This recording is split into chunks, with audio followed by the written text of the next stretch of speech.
Is this makan ba? Is this makan ba? Is this your makan ba kaga? Is this your makan ba kaga? Is this your mobile? Makan ba mobile kaga? Is this your mobile? Makan ba mobile kaga? You adiga miya? You adiga miya? You doctor? Adiga miya tahay doctor? You doctor? Adiga miya tahay doctor? You doctor or teacher?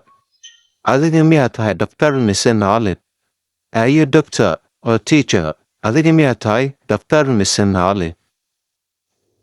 Ingiriiska markii la isku dardaro ereyada waxay noqdaa jumlado sida kuwan oo kale ka hor soo sheegnay.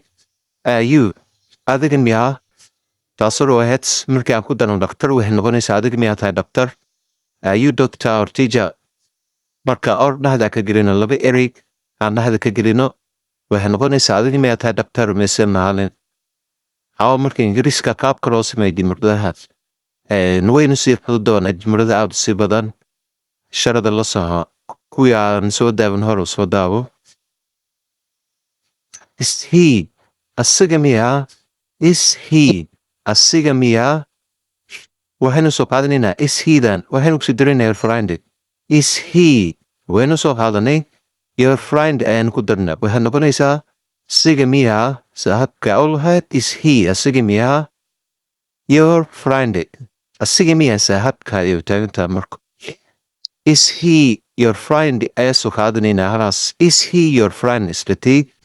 Is he your friend? asiga miya saaxiibka or your brother ama walaalka? Or your brother ama walaalka? waxaanu ku darnay or your brother ama walaalka. asiga miya saaxiibka ama walaalka? Is he your friend or your brother? waa qaabka loo sameeyo jumladaha ingiriiska. Don't worry howlwarin. Don't worry howlwarin. Don't worry your exam ha howlwarin imtixaankaaga. Don't worry your exam ha howlwarin imtixaankaaga. Don't worry your exam ha howlwarin imtixaankaaga. It's easy oo fudud yahay.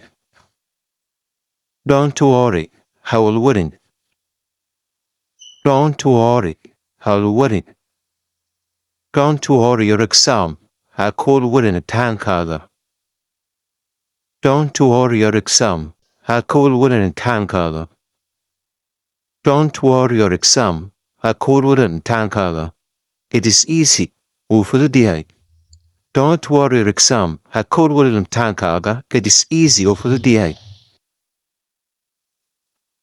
Please tell fadlan sheeg. Please tell fadlan sheeg. Please tell me fadlan ii sheeg. Please tell me fadlan ii sheeg. Please tell me fadlan ii sheeg. Please fadlan tell me ii sheeg your numberkaada. Please fadlan tell me ii sheeg your numberkaaga. waa qaabka jumladaha loo sameeyo.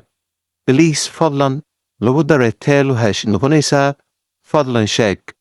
Please tell me haddii la dhaho waxay noqonaysaa fadlan ii sheeg.